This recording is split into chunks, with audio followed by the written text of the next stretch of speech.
പതിറ്റാണ്ടായി വടക്കാഞ്ചേരിയുടെ കന്നഡ വ്യാപാര രംഗത്ത് വിശ്വസ്ത സേവന പാരമ്പര്യമുള്ള ജോൺസൺ കന്നഡ വ്യാപാരം ഇപ്പോൾ ആധുനിക രീതിയിൽ നവീകരിച്ച ഷോറൂമിൽ തിങ്കൾ വെള്ളി ദിവസങ്ങളിൽ രാവിലെ 10 മണി മുതൽ ഉച്ചയ്ക്ക് 1 മണി വരെ കണ്ണ് ഡോക്ടറുടെ പരിശോധന, ഡ്രൈവിംഗ് ലൈസൻസിനായുള്ള സർട്ടിഫിക്കറ്റുകൾ, വിദ്യാർത്ഥികൾക്ക് ആവശ്യമായ ആന്റി ഗ്ലെയർ ബ്ലൂ കട്ട് ലെൻസുകൾ കുറഞ്ഞ വിലയിൽ, ദിവസവും രാവിലെ 9 മണി മുതൽ രാത്രി 8 മണി വരെ ക്വാളിഫൈഡ് ഒപ്റ്റോമെട്രിസ്റ്റിന്റെ സേവനം, എല്ലാവിധ ബ്രാൻഡഡ് ഫ്രെയിമുകൾ, ലെൻസുകൾ എന്നിവ കുറഞ്ഞ നിരക്കിൽ. ജോൺസൺ കന്നഡ വ്യാപാരം, ജോൺസ് ടവർ, ഡിവൈൻ ആശുപത്രിക്ക് എതിർവശം, വടക്കാഞ്ചേരി. ഫോൺ 94963474. സംസ്ഥാനത്ത് വൈദ്യുതി നിരക്ക് കൂട്ടുന്നതിൽ ഇന്ന് തീരുമാനം. യൂണിറ്റിന് 10 മുതൽ 20 വരെ കൂട്ടിയേക്കും. റെഗുലേറ്ററി കമ്മീഷൻ അംഗങ്ങൾ ഇന്ന് മുഖ്യമന്ത്രിയെ കാണും. നിരക്ക് വർധന മുഖ്യമന്ത്രിയെ അറിയിക്കും.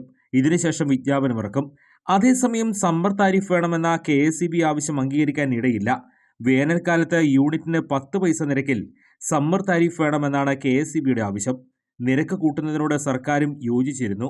നിത്യോപയോഗ സാധനങ്ങളുടെ വില കുത്തനെ ഉയർന്നതിന് പിന്നാലെയാണ് ഇരട്ടടിയാണ് വീണ്ടും വൈദ്യുതി നിരക്ക് കൂടുന്നത്. വൈദ്യുതി നിരക്ക് വർദ്ധിപ്പിക്കാൻ നിരവധി കാരണങ്ങളാണ് KSEB പറയുന്നത്. ആഭ്യന്തര ഉൽപ്പാദനത്തിലെ കുറവ്, പുറത്തുനിന്ന് വൈദ്യുതി വാങ്ങുന്നതിലെ ചെലവുണ്ടായ വർധന, വർദ്ധിച്ചു വരുന്ന പ്രവർത്തന പരിപാലന ചെലവുകൾ എന്നിങ്ങനെയാണ് നിരക്ക് വർധനവിനുള്ള കാരണങ്ങളായി പറയുന്നത്. നവംബർ 1 മുതൽ പുതിയ നിരക്ക് പ്രാബല്യത്തിൽ വരുത്താനാണ് ആദ്യം ഉദ്ദേശിച്ചിരുന്നത്. എന്നാൽ ഉപതെരഞ്ഞെടുപ്പ് കണക്കിലെടുത്ത തീരുമാനം നീട്ടുകയായിരുന്നു.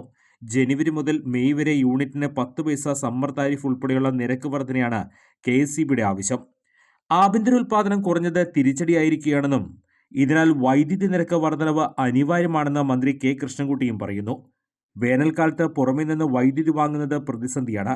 ഇത് മറികടക്കാനാണ് സമ്മർ താരിഫ് പരിഗണിക്കുന്നതെന്നും മന്ത്രി പറഞ്ഞു. നിരക്ക് വർധനവിന് പുറമെ വേനൽക്കാലത്ത് മാത്രമായി പ്രത്യേക നിരക്ക് ഏർപ്പെടുത്തുന്നതാണ് പരിഗണിക്കുന്നത്. രാത്രിയും പകലും പ്രത്യേക നിരക്ക് ഏർപ്പെടുത്തുന്നതും പരിഗണനയിലാണെന്ന് മന്ത്രി കൂട്ടിച്ചേർത്തു. കൂടുതൽ വാർത്തകൾക്ക് ഞങ്ങളുടെ ചാനൽ സബ്സ്ക്രൈബ് ചെയ്യുക. ഫേസ്ബുക്ക് ഫോളോ അപ്പ് ചെയ്യുക. വാർത്തകൾ വേഗത്തിലറിയാൻ Anytime News.